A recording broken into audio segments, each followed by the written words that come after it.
Have you ever been in a discussion with someone who is hurling objections at you, but who clearly isn't interested in your responses, and you know he's not interested in your responses because every time you start to answer one of his criticisms, he cuts you off and brings up a different criticism?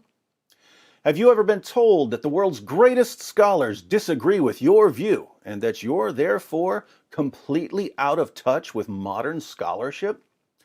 Have you ever been asked to share what you believe about some sensitive moral issue, knowing that the person who asked you to share your beliefs was simply trying to trap you and point a finger at you and call you a bigot? Have you ever felt backed into a corner in a conversation? Have you ever felt completely outmatched and outgunned? Have you ever felt woefully unprepared? Have you ever lost your temper? Well, what if I told you that there's a book that can help you successfully navigate all of these situations, remain in the driver's seat the entire time, take the conversation where you want it to go, and make the other person do all of the difficult work? Do you think you might be interested? One of the most common questions I get is, David, what books should I read to get started in apologetics? And when someone asks me that question, I say, there's one book you have to read, regardless of what area of apologetics you're interested in, because it's foundational in all areas. Apart from that, my recommended reading list will depend on what issues you plan to focus on and where you're planning to use apologetics. In other words, a reading list for someone who wants to have discussions with Muslims is going to be different from a reading list for someone who wants to have discussions with atheists. And someone who wants to do street apologetics might need different books than someone who wants to do apologetics in a formal academic setting. But again, there's one book that will be on all apologetics reading lists because it's going to help you whether you want to talk to atheists or Muslims or cultists or anyone else, and it's going to come in just as handy in all settings, the street, school, work, whatever. Now, you don't see me endorse many books, and you've never heard me say anything remotely like, this is the one apologetics book every Christian needs to read. So I don't say this lightly. Those of you who have already read it know which book I'm referring to. I'm referring to Greg Koukl's Tactics. Tactics is a modern classic, but I wanted to post this video because there's a new 10th anniversary edition with about 40% new material. So even if you've read the original Tactics, you might want to get the new edition. I first heard of Greg Koukl back in 2005 when I was over at Mike Lacona's house with some friends watching a televised debate between Greg and New Age guru Deepak Chopra. I think Nabil was there. That debate was one of the most epic massacres in the history of debate. Greg obliterated Chopra using the same techniques that he eventually explained in Tactics. Greg has several chapters explaining how to use what he calls the Columbo tactic, named after Detective Columbo from the old TV series. Detective Columbo always came across as a bumbling idiot, but he wasn't, and he would eventually get to the truth by relentlessly asking questions. The Columbo tactic involves lots of questions, asking questions to gather information, asking questions to reverse the burden of proof, and even asking questions to make a point. Greg gives tons of examples of how to use the Columbo tactic in different situations. I'll give a simple example that doesn't come from the book. I was talking to Greg one day, and I told him that one of the most common questions Muslims ask is, where did Jesus say, I am God, worship me, in those words?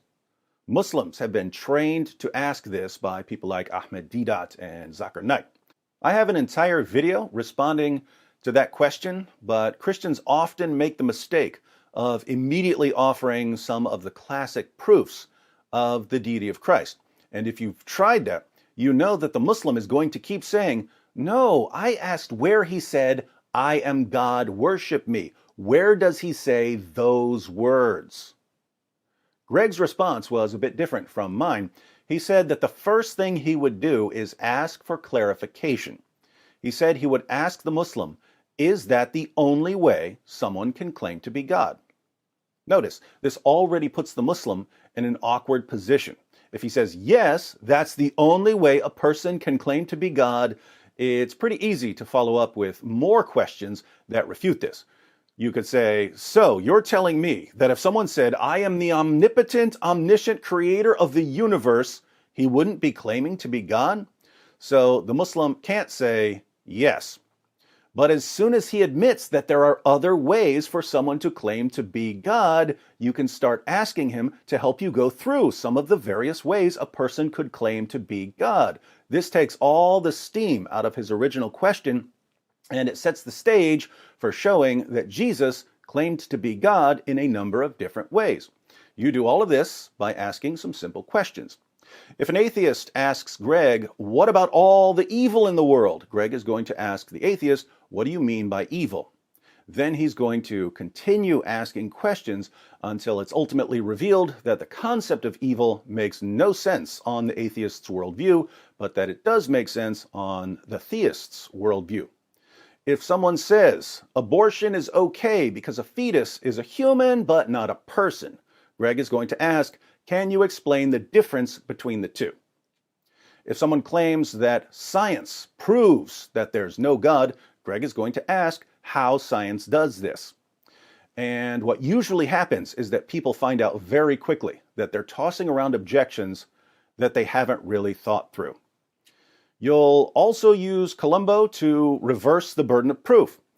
You do this by asking a question like, how did you come to that conclusion? Here you're asking a person to give his reasons for something that he just said. It's all too common for people to make a claim about Christianity or some moral issue without offering any evidence for it, and then expect you to refute them. A Muslim or an atheist might say, the Bible's been corrupted, and then sit back and expect you to try to refute them. But they're the ones who made the claim, so they're the ones who have the burden of proof. If someone says that the Bible has been corrupted, it's good to start by asking for clarification. What do you mean by corruption? When do you think it was corrupted? Who corrupted it? Why did they corrupt it? How much of it was corrupted? Can we trust any of it? But then you'll want to put the burden of proof where it belongs, namely on the person who made the claim. You can ask, what evidence convinced you that the Bible has been corrupted in the way you say it's been corrupted? Now the burden of proof is on the atheist or the Muslim to defend his claim, not on you to refute it. These are some of the uses of Columbo. Greg does a much better job breaking it down and offering examples than I'm doing here, but you get the basic idea. He then goes on to present other tactics for all kinds of situations. He gives them cute names like steamroller, Rhodes Scholar, sibling rivalry, infanticide, taking the roof off, just the facts, ma'am, and so on. You'll have to read the book if you want to understand the tactics, but if you learn them and practice them, you will find that they make it much easier to deal with objections and to get people to see the weaknesses in their own positions. The new edition currently has 100% five-star reviews. Let's look at a few of the short reviews. This is the book I have recommended most to friends and fellow Christians over the years. It is also the first book I give to someone who is interested in thinking more clearly about their convictions and discussing them with others. And now the classic is even better. 10 years ago, I realized Tactics was the best book written on how to talk intelligently about truth and your faith. Now it's even better. Tons of new material and insights. I just finished reading the new edition and took several pages of notes. No wonder this is the best-selling book each summer at Summit Ministries. An absolute must-have book for all Christians. The tactics Greg teaches will empower you in conversations and debates. Easy read. I could not wait to get my hands on this updated version of Tactics. Greg Koukl is one of the best teachers in our era, and this book is simply incredible. It is very well written, practical, and should be on the shelf of every Christian who desires to get better at having intellectual spiritual conversations. 5 stars, highly recommended. Fantastic book. This book literally changed my life. For the first time in years, I've been able to speak to people that disagree with me on any topic and not feel pressured to have every answer to every problem memorized. I can simply ask questions and stay in the driver's seat. As a thoughtful person that engages with family, friends, colleagues, etc., I was in need of something I could use to help people think more clearly about what they believe. I would recommend this book to everyone that wants to have more meaningful dialogue with those around them. How is it possible to make a must-have book even better? Greg Koukl has done it here. This updated version should be in the library of any Christian apologist, evangelist, or believer that wants to equip themselves to have meaningful conversations about their faith. The point here is not to win the argument, rather it is to engage with unbelievers in a way that gets them to examine their own presuppositions and how they match up with the compelling reasons for faith in Jesus Christ. You will not only be encouraged in your own faith, but will be more confident in sharing it with others. Highly recommended. I would say that if Christians learn these tactics, it would solve a couple of major problems in apologetics and evangelism. One, Christians are usually on the defensive in conversations about worldviews. Other people are attacking Christianity without their own views and their own claims really being part of the discussion. Greg's book fixes that. If there's a weakness in the other person's position, and there always is, tactics will help bring it to the surface.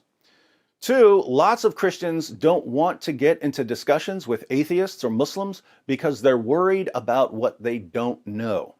They're worried that the atheist or the Muslim is going to bring up all kinds of objections that they won't be able to deal with. But guess what? If you learn to ask the right questions, the other person is going to help you get where you want to go, even if you didn't know anything about his position. So if you're going to read one apologetics book in 2020, make sure you read this one. The new edition contains more information and more examples than the original, so it's better to read the new edition. But if you know that you're more likely to read a shorter book, use your best judgment on which edition to get. They're both phenomenal. Order a copy now. Make reading the book and practicing the tactics a New Year's resolution for 2020. The links to both editions are in the description box. If you've already read Tactics, share your thoughts about it in the comments section. If you haven't, be sure to come back after you read it and let me know what you think.